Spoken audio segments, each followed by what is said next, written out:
Hello student, अभी हम देखेंगे मानव मस्तिष्क के विभिन्न भागों की संरचना के बारे में। इससे पहले हम आपको बताए थे मानव मस्तिष्क के विभिन्न भाग के नाम। हम बताए थे मानव मस्तिष्क 3 भागों में बटा होता है। पहला भाग था जिसको हम बोलते थे अग्र मस्तिष्क, दूसरे भाग को बोलते थे मध्य मस्तिष्क और तीसरे भाग को बोलते थे पश्च मस्तिष्क। इसमें से पहला भाग जो होता था अग्र मस्तिष्क के भी 2 भाग होते थे, उसको कहते थे प्रमस्तिष्क या फिर सेरिब्रम बोलते थे। मध्य मस्तिष्क का कोई भाग नहीं था। तीसरे भाग को जो था वो था पश्च मस्तिष्क। पश्च मस्तिष्क जो कि था 2 भाग में बटा हुआ था। पश्च मस्तिष्क सेरिबेलम में बटा हुआ था और मस्तिष्क स्टेम में बटा हुआ था। तो बारी बारी से देखते हैं हम इसकी संरचना के बारे में। अग्र मस्तिष्क यह 2 भागों में बटा होता है।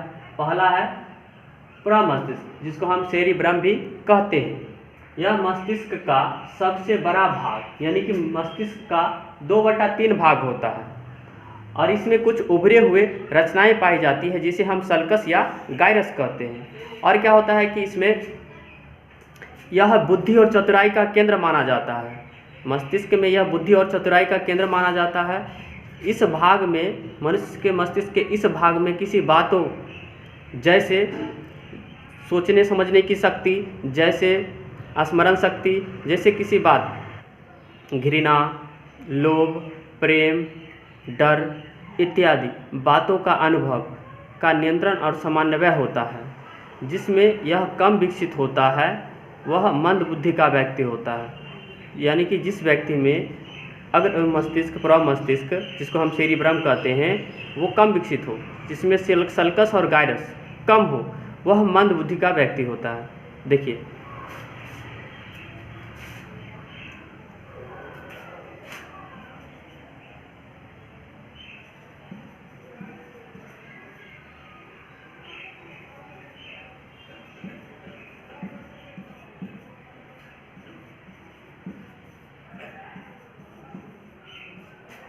उभरी हुई संरचना, इसमें अनियमित उभरी हुई संरचना सल्कस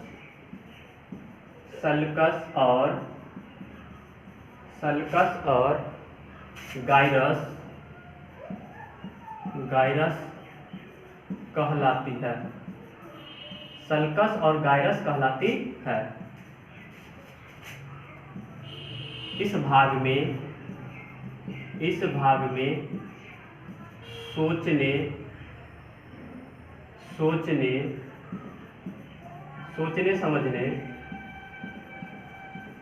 की शक्ति,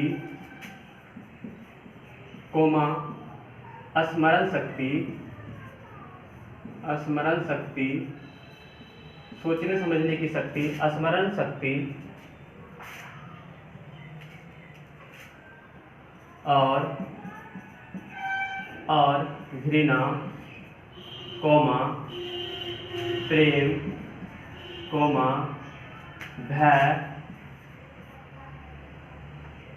आदि बातों का अनुभव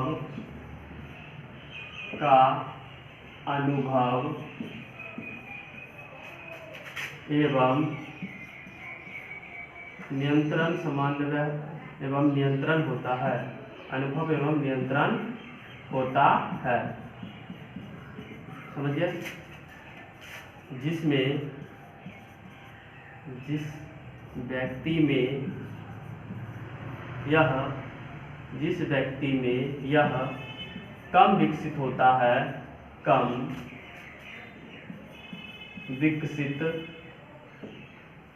विकसित होता है, वह व्यक्ति मंद बुद्धि का होता है। मंद बुद्धि वाला होता है। देखिए, यहाँ से हम क्या देखें, यह मस्तिष्क की सबसे बड़ा भाग 2/3 भाग होता है। इसमें अनियमित उभरी हुई संरचना सल्कस और गायरस कहलाती है।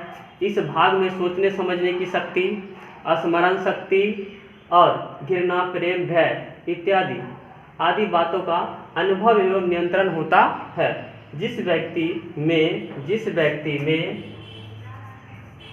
व्यक्ति में यह कम विकसित होता है वह व्यक्ति मंद बुद्धि वाला होता है।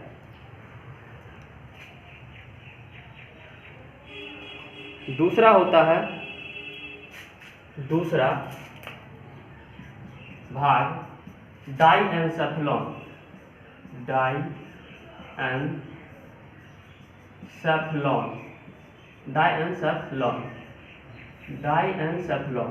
दूसरा भाग होता है डायएन्सेफलॉन। डायएन्सेफलॉन का कार्य हम देखेंगे। डायएन्सेफलॉन क्या होता है कि ताप की मात्रा को शरीर में किस ताप की मात्रा का अनुभव करना, कभी ताप अधिक मात्रा में कभी ताप कम मात्रा में होता है, इसका अनुभव होता है। और दर्द का अनुभव होता है इस भाग से, और शरीर में रोने जैसी क्रियाओं का नियंत्रण होता है। किसके द्वारा? डायएन्सेफलॉन के द्वारा। देखिए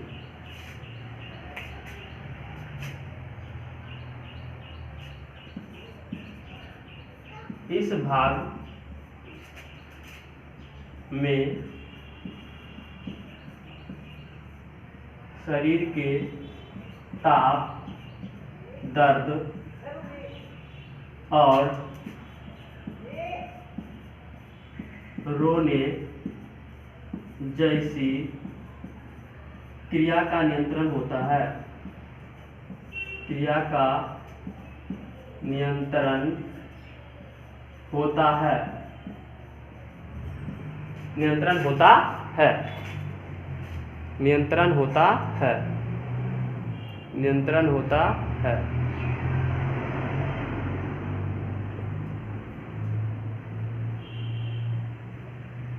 नियंत्रण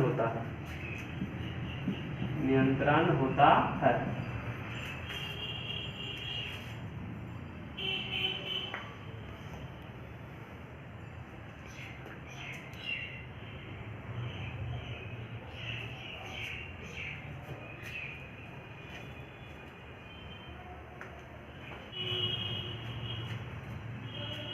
देखिए अब हम देखेंगे मस्तिष्क के दूसरे भाग के बारे में, मध्य मस्तिष्क।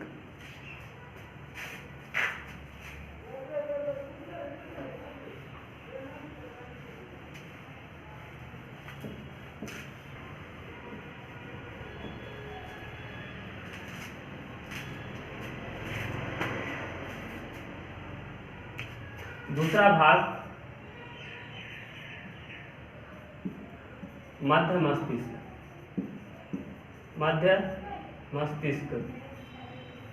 मध्य मस्तिष्क को देखते हैं।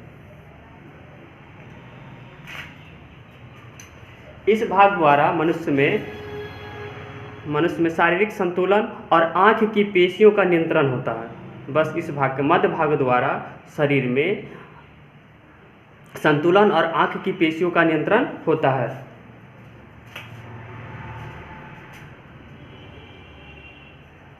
मानव मस्तिष्क के इस भाग द्वारा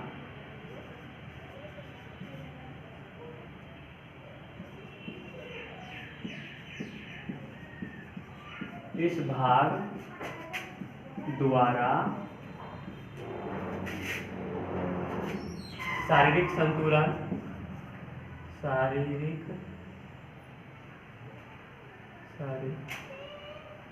शरीर का संतुलन एवं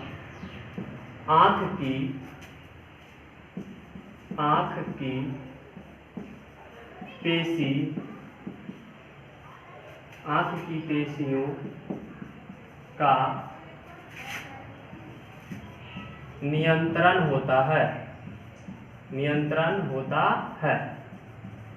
आगे देखिए मस्तिष्क का तीसरा भाग जिसको कहते हैं हम पश्च मस्तिष्क। तीसरा भाग पश्च मस्तिष्क।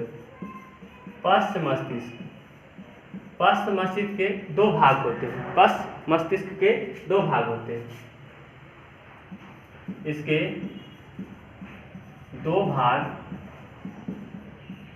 इसके दो भाग अनुमस्तिष्क अनुमस्तिष्क, जिसको हम सेरिबेलम कहते हैं, सेरिबेलम, और सेरिबेलम और मस्तिष्क स्टेम।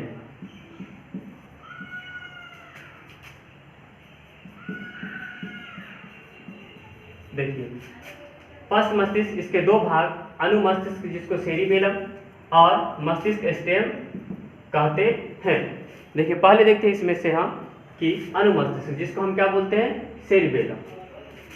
अनुमस्तिष्क, अनुमस्तिष्क, अनुमस्तिष्क, अनुमस्तिष्क कहिए या फिर सेरिबेलम कहिए, सेरिबेलम, सेरिबेलम। देखिए इसके बारे में जानते हैं, अनुमस्तिष्क या सेरिबेलम। अनुमस्तिष्क क्या होता है कि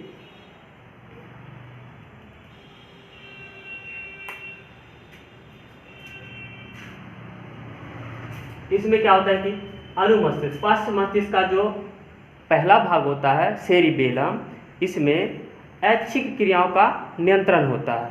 किसका नियंत्रण होता है, ऐच्छिक क्रियाओं का। और किसका नियंत्रण होता है, मुद्रा का। और किसका होता है, संतुलन होता है। इसमें इस भाग में मुद्रा, संतुलन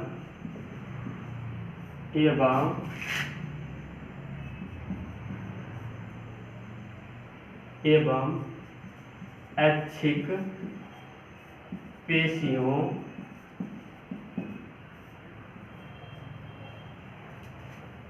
का नियंत्रण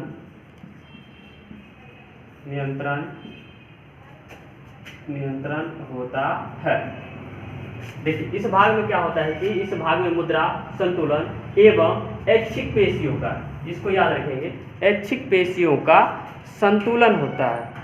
ऐच्छिक पेशियों का संतुलन, ऐच्छिक पेशियों का नियंत्रण होता है। ऐच्छिक पेशियों जैसे कि जो इच्छा के अनुसार, हम अभी मार्कर पकड़ रहे हैं, इच्छा के अनुसार पकड़ रहे हैं, यहाँ पकड़े, ये ऐच्छिक पेशी के कारण होता है, मतलब इच्छा के अनुसार। इसको कहते हैं ऐच्छिक क्रियाओं का नियंत्रण। किसके भाग से होता है, हम किसी या चलते भी हैं, इच्छा के अनुसार चलते हैं, तो ये ऐच्छिक क्रियाओं का नियंत्रण कौन करता है, सेरिबेलम। कौन करता है, सेरिबेलम करता है। तो इस प्रकार से हम जान गए कि सेरिबेलम ऐच्छिक क्रियाओं का नियंत्रण करता है। देखिए दूसरा भाग जो होता है वो होता है मस्तिष्क स्टेम। क्या होता है, मस्तिष्क स्टेम। मस्तिष्क स्टेम, मस्तिष्क स्टेम। मस्तिष्क स्टेम के भी दो भाग होते हैं। मस्तिष्क स्टेम भी दो भाग में होते हैं। यह पोन्स वेरोलाई, पोन्स वेरोलाई, पोन्स वेरोलाई और medulla, medulla oblongata, medulla oblongata,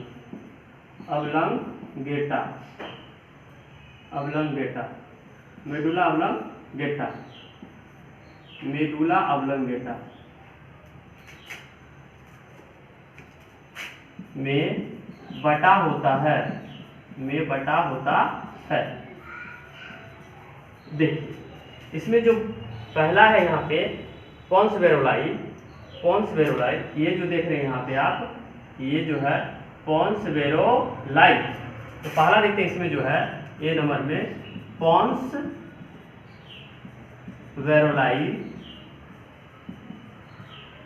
पोन्स वेरोलाई। यह क्या करता है, पोन्स वेरोलाई श्वसन की क्रिया को नियंत्रित करता है। मनुष्य में श्वसन की क्रिया को नियंत्रित करता है, केवल इसका यही कार्य है, पोन्स वेरोलाई का श्वसन की क्रिया को नियंत्रित करना। यह मनुष्य में श्वसन की क्रिया को नियंत्रित करता है, नियंत्रित करता है। श्वसन की क्रिया को नियंत्रित करता है। दूसरा क्या है इसका मस्तिष्क स्टेम का दूसरा भाग, जिसको हम कहते हैं मेडुला ऑब्लंगेटा। मेडुला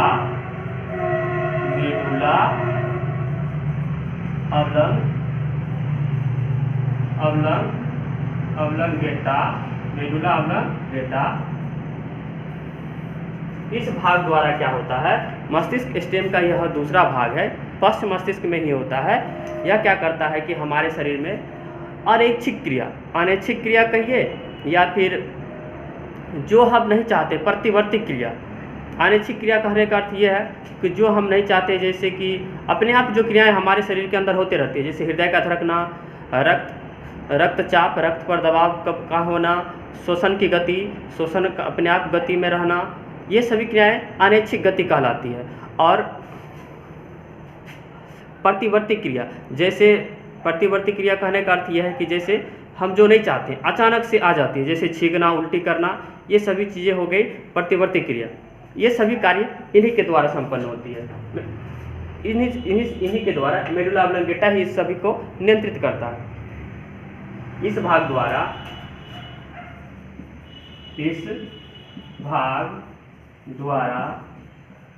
मनुष्य में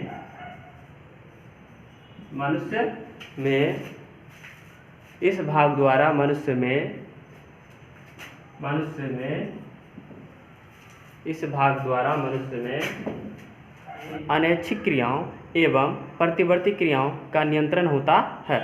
अनैच्छिक क्रिया जैसे मनुष्य के शरीर में होने वाले अपने आप होने वाली वे क्रियाएं जो हमेशा होते रहती है, जैसे कि मनुष्य के हृदय का धड़कना, हृदय स्पंदन, जैसे श्वसन की गति और जैसे रक्तचाप, ये सारी कार्यां हमेशा होते ही रहती है।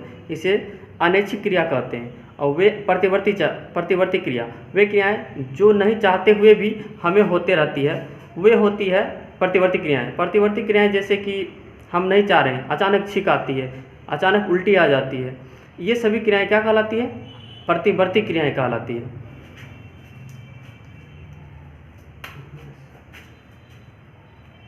ऑब्लंगेटा, इस भाग द्वारा मनुष्य में अनैच्छिक क्रिया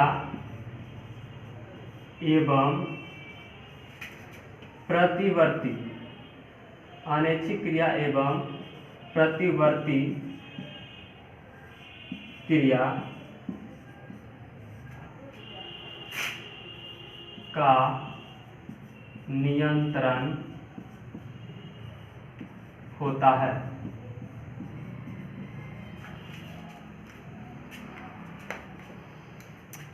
इस क्लास में हम यहीं तक देखते हैं और अगले क्लास में हम मनुष्य के कार्य के बारे में जानेंगे, मनुष्य के मस्तिष्क के कार्य के बारे में जानेंगे।